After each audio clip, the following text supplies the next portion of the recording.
Once upon a time, there was a little tiny elephant who lived in a big circus training center, and his name was Tiny. The tiny elephant was very, well, tiny.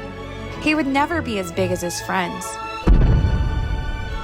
He was so tiny that he had to be very careful so that his friends wouldn't accidentally